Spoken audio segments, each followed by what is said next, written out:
Hello everyone, this is once again Rupali. I welcome you all from the core of my heart in my channel Ascension. आज का मेरा video का topic थोड़ा अलग है but it is also need to be discussed. How to deal karmic relationship. Life में कुछ relations इतने आसान होते हैं कि बिना कुछ ज़्यादा एफर्ट्स किए बड़े आराम से निभाया जा सकता है. कभी कभार थोड़ा बहुत डिफरेंसेस ऑफ ओपिनियंस हो गया पर एट द एंड दोनों ऐसे बिहेव कर रहे होते हैं जैसे कुछ हुआ ही नहीं. But what happens when you feel like the relationship is always challenging?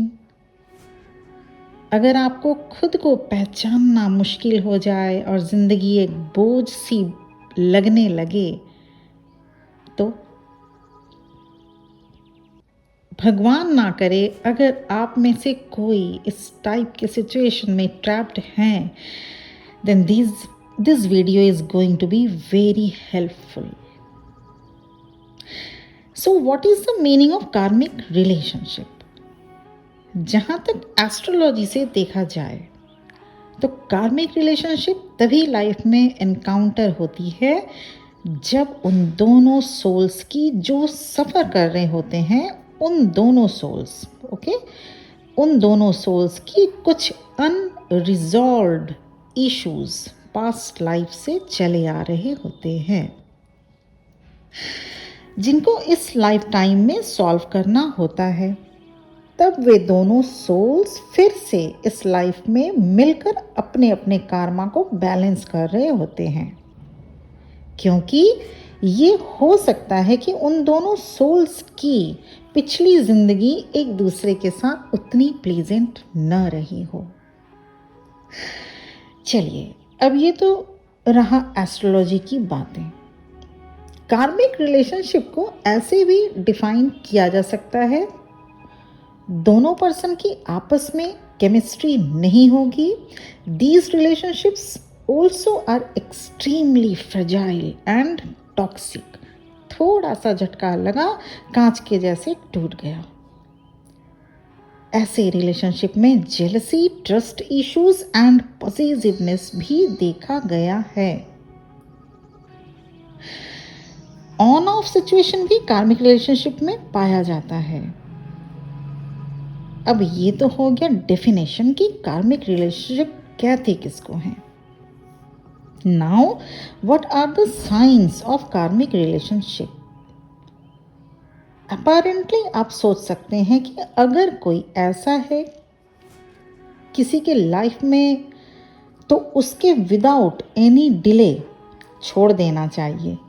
अगर आप सोच रहे हैं कि अगर कोई ऐसा किसी की लाइफ में है तो विदाउट एनी डिले उसको छोड़ देना चाहिए, while at the same time you may believe you should still think about the possibility if there is any in a damaging relationship. क्या क्या होते हैं कार्मिक रिलेशनशिप्स के साइंस, चलिए इस पर थोड़ा डिस्कस करते हैं आज. First is instant connection. ज़्यादातर कार्मिक relationship love at first sight देखा गया है. देखते ही आपको प्यार हो जाएगा, एक दूसरे से मिलकर लगेगा कि बस इस पर आके तलाश खत्म हुई. From the very beginning you both become comfortable with each other. बातें होने के दौरान कुछ भी ऑकवर्ड सा नहीं लगेगा. जब आप दोनों की बातें होती रहेंगी उस दौरान आपको कुछ भी ऑकवर्ड नहीं लगेगा. बस आप दोनों एक जगह बैठ जाएं, बातों का सिलसिला जैसे खत्म ही ना हो ऐसा लगेगा. लगेगा जैसे भगवान ने आपके लिए ही इसे भेजा हो. ऐसे टाइप के कार्मिक रिलेशनशिप की बिगिनिंग बहुत ही खूबसूरत तरीके से होती है. सेकंड सिम्टम्स या कैटेगरी में वो कार्मिक रिलेशनशिप को मैं रखना चाहूँगी जिसमें एक पार्टनर दूसरे पार्टनर को उसका डिपेंडेंट बनाकर रख दे। You feel addicted, like you can't go a single day without talking to your partner. और जैसे आपकी पूरी खुशियाँ उन्हीं पर डिपेंडेंट हो गई हों, जैसा वो आपको ट्रीटमेंट देंगे इस पर आपकी खुशी डिपेंड करती होगी। और ये को डिपेंडेंसी ही आगे चलकर बहुत हार्मफुल हो जाती है। इसी से ट्रस्ट इश्यूज, जेलसी की शुरुआत होती है।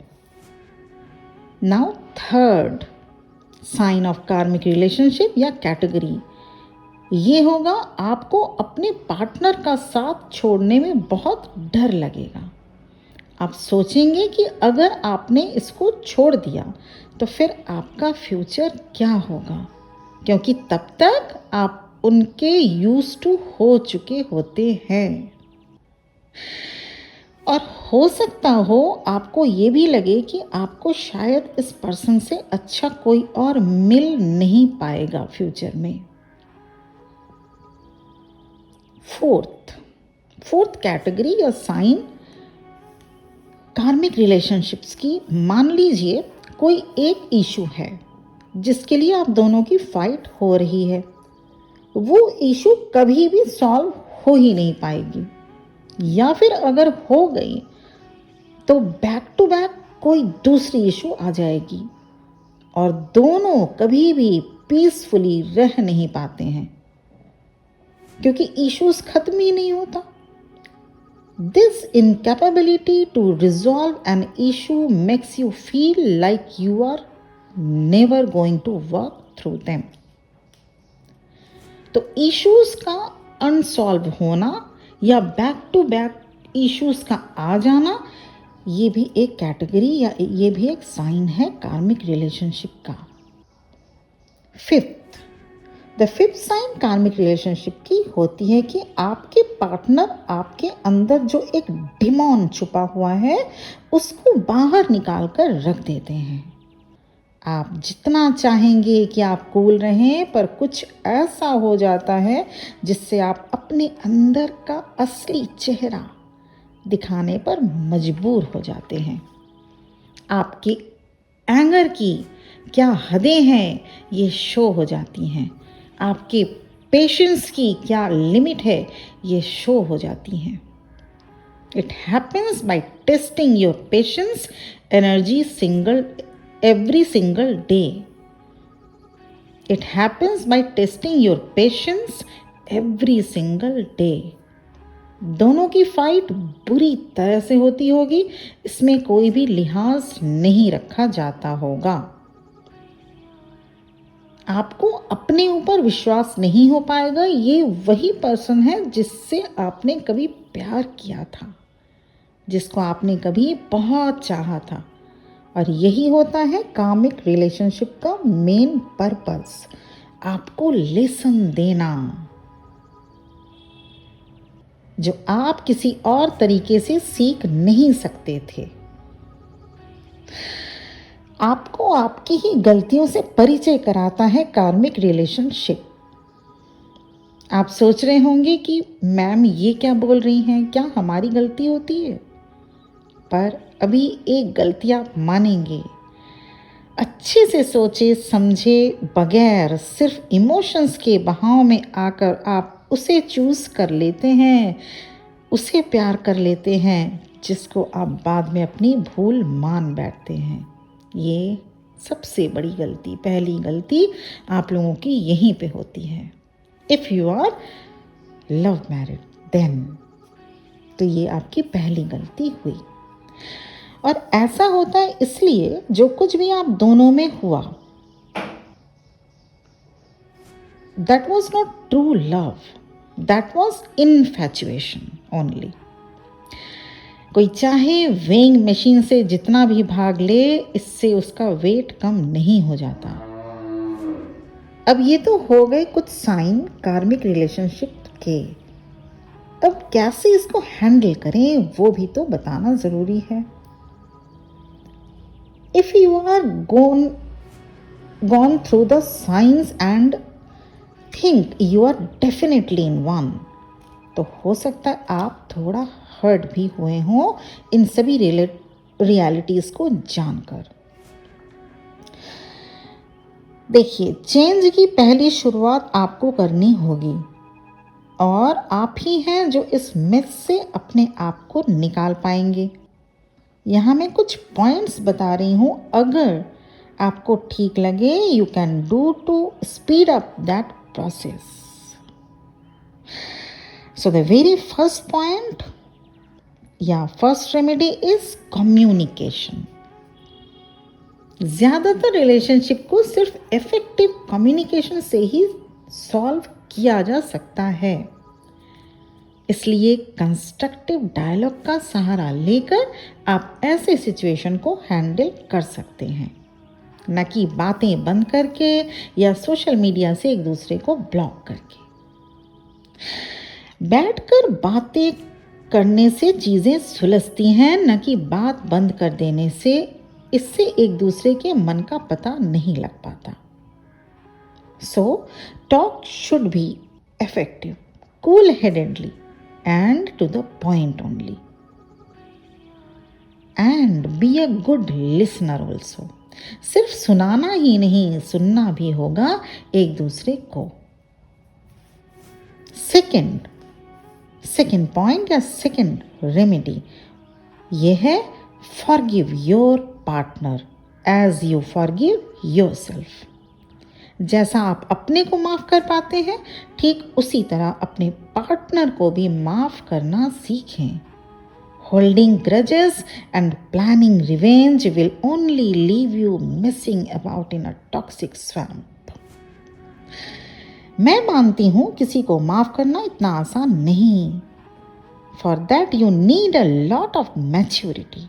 पर आप यकीन माने, जैसे ही आप फॉरगिव कर देते हो, you can successfully move on. Third remedy, थोड़ा सेल्फ रेस्पेक्ट भी किया करें, और ये बहुत ज़रूरी है करना, ताकि आप जो पहले थे वो बन सकें। हो सकता हो पहले आप सेल्फ रेस्पेक्ट को इम्पॉर्टेंस देते थे, तो फिर से देना शुरू कीजिए। It's a very important to know your worth. किसी को भी किसी की ज़िंदगी खराब करने का कोई हक नहीं होता। जब आप खुद को रेस्पेक्ट देंगे, अपने लिए क्लियर बाउंड्री बना लेंगे, and you need to practise discipline also. ये प्रोवर्ब आपने भी सुना होगा, respect yourself you will be respected. Fourth remedy जो आपको ध्यान में रखनी होगी, if you are in a trapped in a karmic relationship, आपको इन सभी से लेसन सीखना होगा। Karmic relationship act as a teaching. आपको सभी एस्पेक्ट पर सोचना होगा। You need to retrospect what harmed you and why. तब जाकर आप अपने को और ज़्यादा अच्छे तरीके से जान पाएंगे। इसलिए सोशल मीडिया पर सैड कोट्स या स्टोरीज शेयर करने से अच्छा है कि आप इससे क्या सीखें, इसे देखें। क्योंकि जब तक आप जो लेसन दिया जा रहा है, जो लेसन सिखाया जा रहा है, न सीख लेते, तब तक आपको इसी सिचुएशन को बार बार अपने लाइफ में फेस करना पड़ेगा। और सीखना क्या है आपको? Self love, self respect, maturity सीखनी है आपको, मेंटल स्टेबिलिटी सीखनी है आपको, गुड लिसनर कैसे बना जाता है ये सीखना है आपको। फिफ्थ पॉइंट, अगर आप ऐसे सिचुएशन में कार्मिक टाइप रिलेशनशिप में ट्रैप्ड हैं, तो 6 पॉइंट या 6 रेमेडी आप क्या कर सकते हैं। And the last point, this is the last point, जब सब कुछ करके अगर आपने देख लिया, and if the relationship is toxic, then leave. किसी को भी टॉक्सिक रिलेशनशिप में नहीं रहना चाहिए। It can end up damaging you severely. अगर आप लंबे समय से ऐसे रिलेशनशिप में रह लेंगे, किसी भी रिलेशनशिप को तोड़ना लास्ट सॉल्यूशन होना चाहिए। ये सब कोई मानते हैं, इसे मैं भी एडमिट करती हूँ। किसी भी रिलेशनशिप को तोड़ना लास्ट सॉल्यूशन होना चाहिए। Because toxic karmic relationship are not mean to last, no matter how hard you try. पर आपको बिटर एंड करने से पहले बिटर स्वीट लर्निंग जो आपको मिला उसे भी माइंड में रखना होगा। नहीं तो ये आप एक को एंड किया, दूसरे भी वैसे ही लूप में आप फंसेंगे, उसी टाइप के कार्मिक पार्टनर को आप अट्रैक्ट करेंगे, उसी टाइप के कार्मिक सिचुएशंस में आपको फिर से टीचिंग के लिए लाया जाएगा। A healthy breakup is still possible, but at the end I request you folded-handedly पहले अपने आप को सुधारना हम सबकी कोशिश होनी चाहिए, क्योंकि कोई भी चीज़ तोड़ना बहुत आसान होता है, पर उसे जोड़ना, उसे जोड़े रखना, इट्स एन आर्ट।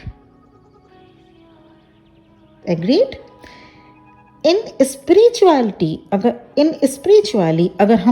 अगर देखा जाए, हम लोग स्पिरिचुअल लाइन में हैं, अगर स्पिरिचुअली भी देखा जाए तो हम सभी अपने अपने कार्मा को पे बैक करने इस अर्थ पर आए हुए होते हैं। यहाँ कुछ भी विदाउट रीजन नहीं होता।